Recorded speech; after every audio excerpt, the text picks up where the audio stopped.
Assalamualaikum warahmatullahi wabarakatuh. Perkenalkan, nama saya Firda Rifki Rahmawati. Saya dari kelas IPA C dengan NIM 207190061. Saya di sini akan menjelaskan tentang strategi pembelajaran ekspositori. Nah, di sini saya akan menjelaskan tentang pengertian dari strategi pembelajaran tersebut. Di mana strategi eksplorasi ini menurut Sanjaya merupakan strategi pembelajaran yang menekankan pada proses penyampaian materi secara verbal dari seorang guru kepada sekelompok siswa dengan maksud agar siswa dapat menguasai materi pembelajaran sesuai dengan tujuan yang telah ditentukan. Menurut guru Singa dan Sibrani, bahwa strategi ekspositori adalah strategi pembelajaran yang menekankan kepada proses penyampaian materi secara verbal. Contohnya seperti ceramah atau diskusi dari seorang guru kepada sekelompok siswa yang akan menjadi objek dari pembelajaran tersebut. Menurut Yusri dan Situmorang, adalah strategi pembelajaran langsung di mana pembelajaran disampaikan guru secara langsung. Siswa tidak dituntut menemukan materi itu karena materi pembelajaran sudah disiapkan oleh guru tersebut sebelum menyampaikannya. Nah, selanjutnya yaitu langkah-langkah strategi pembelajaran ekspositori. Yang pertama yaitu guru dapat menyiapkan segala sesuatu, contoh penyiapan materi. Guru akan menyiapkan materi berupa seperti propertinya, seperti materi akan disampaikan, terus bagaimana hal itu akan disampaikan. Contoh, guru membuat sebuah poster atau sebuah diagram di mana hal itu bisa menggambarkan proses dari sebuah materi. Contohnya adalah materi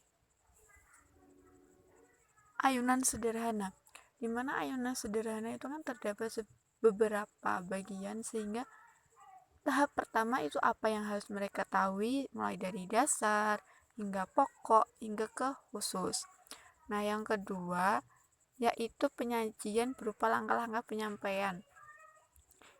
Nah, sebelum menyajikan penyampaian ini, biasanya guru harus memberikan motivasi atau mengajak siswanya supaya mereka lebih tertarik kepada materi tersebut, supaya mereka bisa memperhatikannya lebih fokus, atau mereka lebih membuat suasana itu menjadi lebih menyenangkan, seakan-akan mereka sedang bermain namun dalam konsep pendidikan, dalam artian mereka bermain tapi juga mereka belajar, seperti itu.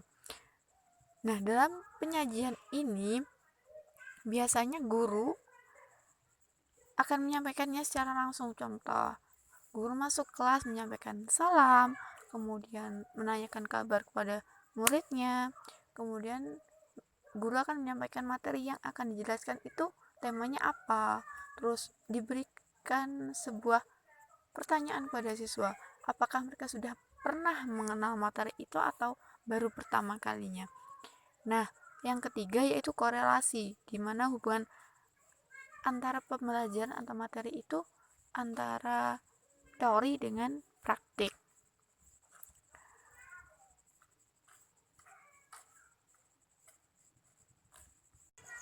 Dan hal tersebut bisa dikaitkan dengan materi-materi atau teori-teori yang sudah didapatkan oleh siswa tersebut sebelum pembelajaran itu. Contoh, mereka berada di jenjang SMP. Mereka akan diingatkan tentang materi yang sudah mereka pelajari di tingkat sekolah dasar. Sehingga runtutan dari materi tersebut bisa tersampaikan oleh siswa.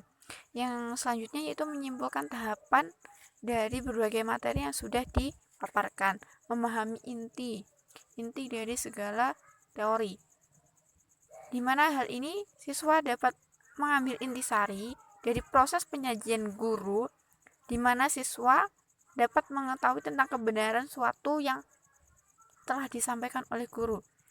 Selanjutnya itu pengaplikasian, di mana teori tersebut dapat langsung dipraktekkan atau dapat langsung dilihat atau dapat langsung kita ketahui dalam kehidupan sehari-hari ataupun diberikan contoh. Misalnya kalau ayunan sederhana itu ada bandulan, ada seorang anak yang mengayun bandulan. Nah, berapa kali amplitudo yang dihasilkan, berapa tegangan talinya, itu nanti dapat diaplikasikan seperti itu.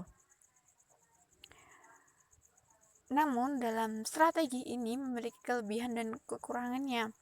Nah, salah satunya yaitu kelebihan. Kelebihannya ini guru bisa mengontrol urutan dan keleluasaan materi dari siswa. Yang kedua yaitu pembelajaran ini dianggap sangat efektif apabila materi pembelajaran itu harus dikuasai siswa cukup luas dalam pelaksanaan pembelajaran. Yang ketiga yaitu siswa dapat mendengar tentang suatu materi pelajaran sekaligus melihat atau mengobservasi materi yang disampaikan oleh guru melalui entah demonstrasi ataupun lewat penyajian-penyajian video dan lain sebagainya.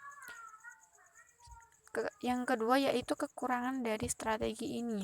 Yang pertama, strategi ini tidak mungkin dapat melayani perbedaan karakter belajar setiap individu, di mana semua siswa itu dianggap sama, walaupun ada yang keras kepala, ada yang harus penyampaiannya pelan-pelan, harus bisa langsung praktek, teorinya nggak usah, atau teori aja terus, itu tidak dapat diketahui atau tidak dapat difokuskan. Terus, dan strategi ini tuh banyak banget melalui ceramah, dalam artian lebih banyak ngomong gurunya daripada interaksi siswa, karena kan materi ini terkadang itu pertama kali mereka dapat, materi pertama kali mereka ketahui, jadi guru banyak ceramah. Terus dalam hal pengembangan sosial itu tuh lebih sulit gitu untuk memberikan sebuah keleluasaan. Nah, mungkin itu yang dapat saya sampaikan tentang strategi pembelajaran di ekspository. Nah, untuk penerapannya sendiri itu kan banyak ya ekspository. Contohnya materi biologi.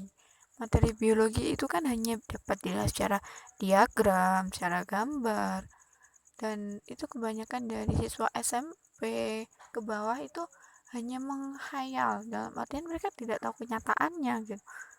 Jadi lebih ke tekstur yang lebih membosankan karena mereka harus menerima materi, tapi materi tersebut mereka tidak tahu itu di bagian mana, atas dasar apa, seperti itu.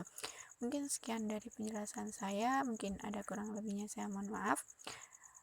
Assalamualaikum warahmatullahi wabarakatuh.